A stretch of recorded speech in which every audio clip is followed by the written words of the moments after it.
सत्य और पुरुष की भिन्नता और आत्मा की श्रेष्ठता का वर्णन। ब्रह्मा जी ने कहा, महर्षियों, जो लोग प्राणियों की हिंसा करते हैं, नास्तिक वृत्ति का आश्रय लेते हैं और लोभ तथा मोह में फंसे हुए हैं, उन्हें नरक में गिरना पड़ता है। जो विद्वान आलस्य छोड़कर श्रद्धा के साथ वेदोक्त कर्मों का अनुष्ठान करते हैं और उनके फल में आसक्त नहीं होते, वे धीर और उत्तम दृष्टि वाले माने गए हैं। अब मैं ये बता रहा हूँ कि सत्य और क्षेत्रज्ञ का परस्पर संयोग और वियोग कैसे होता है। इस विषय को ध्यान देकर सुनो। इन दोनों में विषय भाव संबंध माना गया है। इनमें पुरुष तो विषय है और सत्य विषय।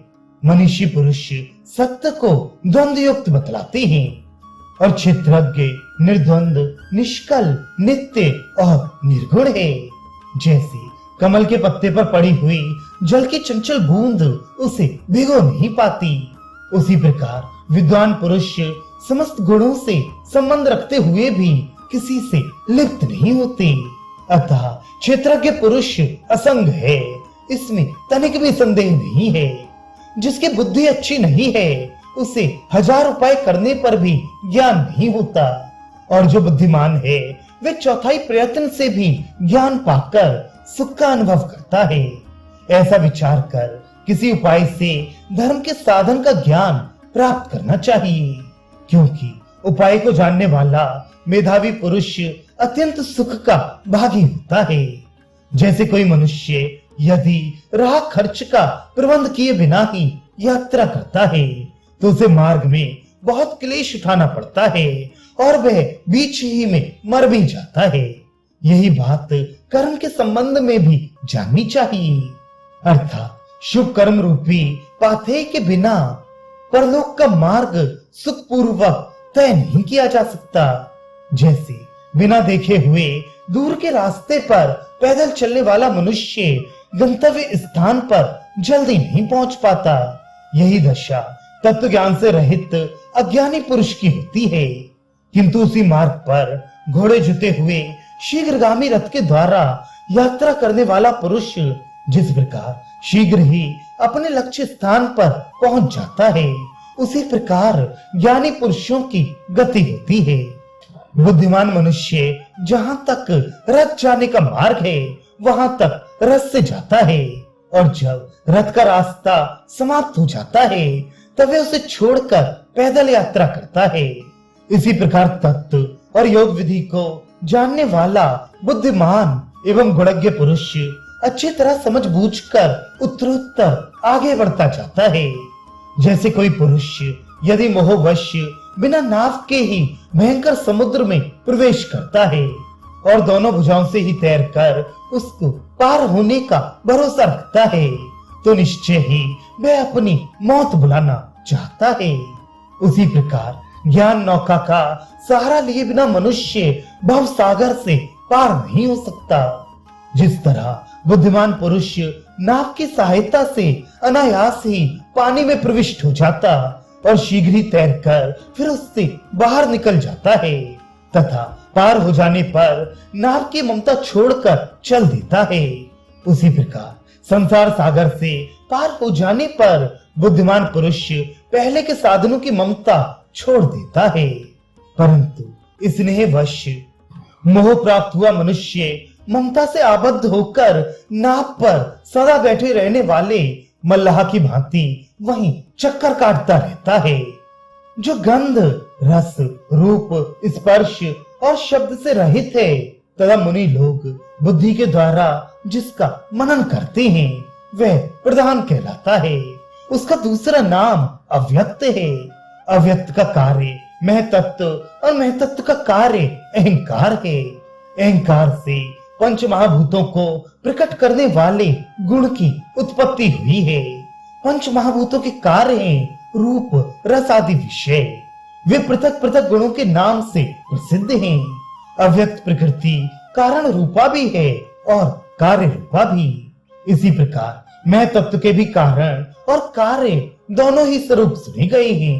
अहंकार भी कारण रूप तो है ही, कार्य रूप में भी बारंबार परिणित होता रहता है। पंच महाभूतों में भी कारणत्व और कार्यत्व दोनों धर्म हैं। उन भूतों के विशिष्ट कार्य, शब्द आदि विषय भी बीच धर्मी कारण कहलाते हैं। साथ ही वे कार्य रूप में भी उपस्थित होते हैं। पंच महाभूतों में से आकाश में एक ही गुण माना गया है। वायु के 2 गुण बतलाए जाते हैं। तेज 3 गुणों से युक्त कहा गया है। जल के 4 गुण हैं और पृथ्वी के 5 गुण समझने चाहिए। वह स्थावर जंगम प्राणियों से भरी हुई समस्त जीवों को जन्म देने वाली तथा शुभ और अशुभ का निर्देश करने वाली है। शब्द, स्पर्श, रूप, रस और गंध, यही पृथ्वी के 5 गुण हैं। इनमें भी गंध उसका खास गुण है। गंध अनेकों प्रकार की होती है। मैं उसके गुणों का विस्तार के साथ वर्णन करूंगा। इष्ट अर्थात सुगंध, अनिष्ट अर्थात दुर्गंध, मधुर, अम्ल, कटु, निर्हारी अर्थात दूर तक फैलने वाली, मिश्रित, स्निग्ध, रुक्ष और विषद, ये पार्थिव गंध के 8 भेद समझने चाहिए। शब्द, स्पर्श, रूप और रस, ये जल के 4 गुण माने गए हैं। इनमें से रस ही जल का मुख्य गुण है। अब मैं रस विज्ञान का वर्णन करता हूँ। रस के बहुत से भेद हैं। मीठा, खट्टा, कड़वा, तीता, कसैला और नमकीन, इस प्रकार 6 भेदों में जल में रस का विस्तार बताया गया है। शब्द, स्पर्श और रूप, ये तेज के 3 गुण हैं। इनमें रूप ही तेज का मुख्य गुण है। रूप के भी कई भेद हैं। शुक्ल, कृष्ण, रक्त, नील, पीत, अरुण, छोटा, बड़ा, मोटा, दुबला, चौकोना और गोल। इस तरह तेजस रूप का 12 प्रकार से विस्तार देखा जाता है। शब्द और स्पर्श, ये वायु के 2 गुण हैं। इनमें भी स्पर्शी वायु का प्रधान गुण है। स्पर्श भी कई प्रकार का माना गया है।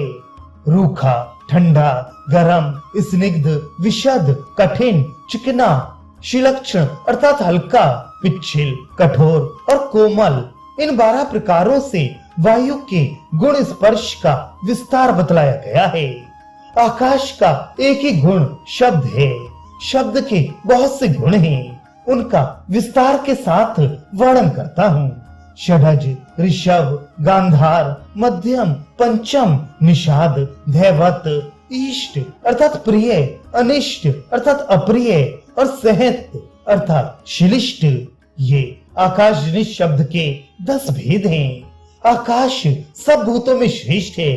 उससे श्रेष्ठ अहंकार, अहंकार से श्रेष्ठ बुद्धि, बुद्धि से श्रेष्ठ आत्मा, मैं तत्व, उससे श्रेष्ठ अव्यक्त प्रकृति और प्रकृति से श्रेष्ठ पुरुष है।